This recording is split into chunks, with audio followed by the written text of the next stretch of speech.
Ibu ngerti nggak ngerti artinya nggak masalah. Yang penting mengkhatamnya, membaca, ya. Dan ini tentu besar sekali pahalanya. Ya, di antaranya Nabi SAW menjadikan orang yang suka membaca Al-Quran akan menjadi penolong buat pembacanya di hari kiamat. Bismillahirrahmanirrahim. Jadi Al-Quran sebagaimana Allah sebutkan turun di bulan Ramadan dalam surah Al-Baqarah surah nomor 2 ayat 185. Syahrul Ramadan alladzi unzila fihi al-Qur'anu hudan lin-nasi wa bayyinatin minal huda wal furqan. Al-ayah. Bulan Ramadan adalah bulan yang di dalamnya diturunkan Al-Quran sebagai petunjuk bagi manusia dan penjelasan mengenai petunjuk itu dan pembeda antara yang benar dan yang batil. Maksudnya, begitu tiba Ramadan nanti, ibu harusnya menjadikan momentum yang paling tepat untuk lebih mengenal Al-Quran. Lebih baik bacaannya, lebih baik tadabburnya, lebih bertambah hafalannya, lebih banyak mengaplikasikan isi Al-Quran. Sebagaimana yang kita paparkan tentang hak Al-Quran ada 4 gitu ya. Dikatakan bahwasanya Nabi SAW menjadikan Ramadan sebagai momentum lebih dekat dengan Al-Quran. Padahal beliau sendiri turun padanya Al-Quran. Di dalam hadis yang sahih diriwayatkan oleh Tirmidzi, kata Nabi atau dikatakan oleh Ibnu Abbas radhiyallahu anhu, karena Rasulullah SAW ajwadan nasi wa kana ajwadu ma yakunu fi Ramadan. Hina yalqahu Jibril wa kana yalqahu fi kulli lailati min Ramadan fayudarisuhul Qur'an.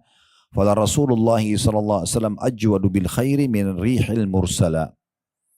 Rasulullah SAW adalah manusia yang paling dermawan, terutama di bulan Ramadan. Jadi selain Ramadan sudah dermawan, Ramadan lebih termotivasi lagi karena besarnya keutamaannya. Kemudian dikatakan dan pada bulan Ramadan ya, Jibril datang menemui Nabi SAW pada setiap malam dari bulan Ramadan. Dan Jibril mengajarkan Al-Quran kepada Rasulullah SAW. Dan ketahuilah Rasulullah SAW orang yang paling dermawan, bahkan lebih cepat daripada angin yang berhembus. Tapi saksi bahasan kita, Nabi SAW sendiri memaksimalkan Ramadan dengan Al-Quran. Sebagian ulama salaf, ibu-ibu sekalian, kalau tiba Ramadan, mereka ada yang menutup majelisnya. Majelis ini ditutup khusus untuk Al-Quran. Ada sebagian pedagang memberhentikan perdagangannya untuk Al-Quran. Sampai seperti itu mereka melakukan. Karena mereka tahu ini bulan bagaimana mereka justru mendalami Al-Quran. Ada 4 hak Al-Quran yang harus kita perhatikan baik-baik. Dan usahakan Ramadan nanti ini kita lebih bisa meningkatkan itu. Ya, yang pertama membacanya. Caranya membaca harus berurut. Dari 114 surah itu. Dari Al-Fatihah surah nomor 1. Al-Baqarah surah nomor 2. Al-Imran 3. An-Nisa 4. Gitu kan? Al-Ma'idah 5. Al-An'am 6. Terus begitu. Berlanjut Al-Anfal, At-Taubah, Yunus, Hud, dan seterusnya sampai surah An-Nas. Ibu ngerti nggak ngerti artinya nggak masalah. Yang penting mengkhatamnya, membaca. Ya. Dan ini tentu besar sekali pahalanya. Ya, di antaranya Nabi SAW menjadikan orang yang suka membaca Al-Quran akan menjadi penolong buat pembacanya di hari kiamat. Ya, diberikan syafaat. Sebagaimana hadis yang sahih. Kata Nabi SAW, Iqra'ul Qur'ana fa'innahu ya'ti yawmal qiyamati syafi'an li ashabi. Selalu baca Al-Quran. Karena dia akan menjadi atau datang pada hari kiamat sebagai pemberi syafaat kepada pembacanya. Syafaat ini penting ya. Kadang-kadang mungkin kalau kita mau perbesar supaya mudah difahami. Masalah ini kalau seandainya ibu ditimbang amalnya hari kiamat, anggaplah misal, mudah-mudahan tidak ada di sini, tapi kalau ada orang misalnya amal solehnya 1000, dosanya misalnya 1001, contoh, maka dia harus masuk neraka bersin dulu 1 dosanya tadi. Dan kita tidak tahu berapa hari disiksa. Syafaat itu fungsinya untuk membersihkan sebagian dosa sehingga lebih sedikit dari pahalanya nanti. Jadi 1001 kalau Allah jadikan ada penolong, ada yang memberikan syafaat, mungkin keluarganya, mungkin di sini antaranya Al-Quran memberikan syafaat, misal dimaafkan 100 dosanya, maka otomatis dosanya akan lebih sedikit daripada amal soleh dan membuat dia masuk ke dalam surga. Dan itu luar biasa. Allah mengatakan, "Faman zuhziya 'anil nari fa udkhilal jannah faqad faz." Siapa yang pada hari kiamat berhasil diselamatkan dari neraka dan masuk ke dalam surga, sungguh dia sudah beruntung. Karena ini keselamatan yang luar biasa gitu. Dan orang yang membaca Al-Quran, yang suka membaca, Nabi SAW berikan perumpamaan, ya, itu seperti buah utrujja. Nanti akan kita jelaskan seperti apa, tapi saya jelaskan dulu bacakan dulu dalilnya. Dalam sebuah hadis yang sahih riwayat Bukhari, Kata Nabi SAW, al-mu'minu alladhi yaqra'u Qur'ana wa ya'malu bihi kal utrujja. Orang mukmin yang membaca Quran dan mengamalkan isinya seperti buah utrujja. Jadi nanti kalau satu waktu umrah atau haji, minta mutawifnya beliin buah utrujja, bilang. Dia mirip buah pir, tapi sedikit agak besar bentuknya ya. Itu baunya wangi dan rasanya manis. Ya. Itu diperumpamakan untuk orang mukmin yang baca Quran dan juga mengamalkan isinya. Dalam riwayat lain, dia ya, membaca Al-Quran dan menguasai bacaannya. Ta'muhu tayyib wa rihuha tayyib.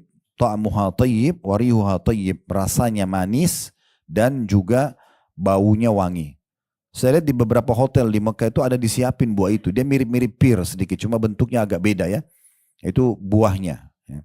Atau mungkin ibu bisa ketik nanti di Google ya, buah utrujja, keluar gambarnya itu ya. Nah ini perlu kita beli dan coba buah ini supaya kita buktikan memang perkataan Nabi SAW benar. Saya makan sendiri memang sangat manis ya. Sangat manis itu. Kemudian dikatakan wal mu'minu alladhi la yaqra'u Qur'an wa ya'malu bihi katamra ta'amuha tayyib wa la riha laha. Dan orang mukmin yang membaca Al-Quran tapi tidak mengamalkan isinya. Riwayat lain tidak menguasainya. Atau dia terbata-bata dalam membacanya. Maka dia seperti buah kurma yang tidak ada baunya tapi rasanya tetap manis karena keimanannya, gitu ya. Dan orang-orang dalam riwayat lain dikatakan orang-orang yang baca Quran dan akhirnya karena rutinnya baca sehingga mahir membacanya, benar bacaannya, itu kedudukannya sama dengan malaikat. Kata Nabi SAW di dalam hadis yang sahih diriwayatkan Muslim, al-mahiru bil Qur'ani ma'as safaratil kiramil bararah. Orang-orang yang lancar membaca Al-Quran akan bersama dengan para malaikat yang mulia ya, dan senantiasa taat kepada Allah. Walladhi yaqra'u Qur'ana wa yatata'ta'u fihi wa huwa 'alaihi syaqun lahu ajran. Dan orang mukmin yang baca Quran walaupun dia terbata-bata tapi tetap dia berusaha membacanya, maka akan diberikan 2 pahala. Belum lagi hadis yang sudah kita tahu, masyhur sekali hadis riwayat Tirmidzi, man qara harfan min kitabillah falahu bihi hasanah. Siapa yang baca 1 huruf Al-Quran akan dicatatkan 1 pahala baginya. Wal hasanatu bi asyri amthaliha. Dan 1 pahala itu dilipat gandakan 10 kali lipat. Wala aqulu alif lam mim harf. Kata Nabi SAW, saya tidak katakan alif lam mim 1 huruf. Tapi alifun harfun, lamun harf, wa mim harf. Alif 1 huruf, mim 1 huruf, dan lam 1 huruf. Jadi kalau kita baca alif lam mim, berarti 30 pahalanya. Karena alifnya 10, lamnya 10, mimnya 10. Gitu kan? Ini sering kami kasih contoh di pengajian-pengajian. Kalau baca surah Al-Fatihah ayat 2-nya saja. Kalau ayat pertama Bismillahirrahmanirrahim. Ayat 2 Alhamdulillahirrabbilalamin. Alhamdulillahirrabbilalamin. Alif, alhamdu, alif, lam, ha, mim, dal. Itu 5 huruf, 50 pahala. Alhamdulillah, kalau ada tasydid di atas itu berarti double huruf. Dalam bahasa Arab begitu, kalau dia banyak hurufnya digabung jadi pakai tasydid di atas. Jadi lillah itu lam, lam, ha biasanya kan. Itu 2 lam, harusnya 3 lam dia. Karena 3 lam ini terlalu banyak, digabung jadi 1, jadi lam yang kedua pakai tasydid. Jadi lam, lam, lam, 3 dengan ha berarti 40 pahala. Alhamdulillah saja itu sudah 90 pahala. Alhamdulillah 50, lillah itu 40. Rabbi sama, ada tasydidnya. Akar katanya ini hurufnya itu rababah, 2 baknya. Tapi karena agak berat kalau itu digabungin jadi 1, jadi Rob ya. Rabbil alamin. Rob berarti 3 huruf ya. Berarti tadi 90 tambah 3 sudah 120. Alamin, alif lam ain, alif lam mim ya nun. Ini 8 huruf. Berarti kita kalau baca alhamdulillah itu 200 ya. Pahala. Itu baru alhamdulillah belum yang lainnya. Maka jangan disia-siakan. Ini kami selalu sarankan, ibu lagi di mobil, ulangin aja surah yang dihafal, nggak masalah. Kata Nabi SAW, siapa yang membaca Al-Ikhlas 10 kali dalam sehari, dibangun baginya atau untuknya istana di surga. Susahnya apa ini baca Al-Ikhlas gitu kan? Daripada melongo-longo cuma lihat helm orang, mobil orang, mereknya apa. Lebih baik baca kan gitu.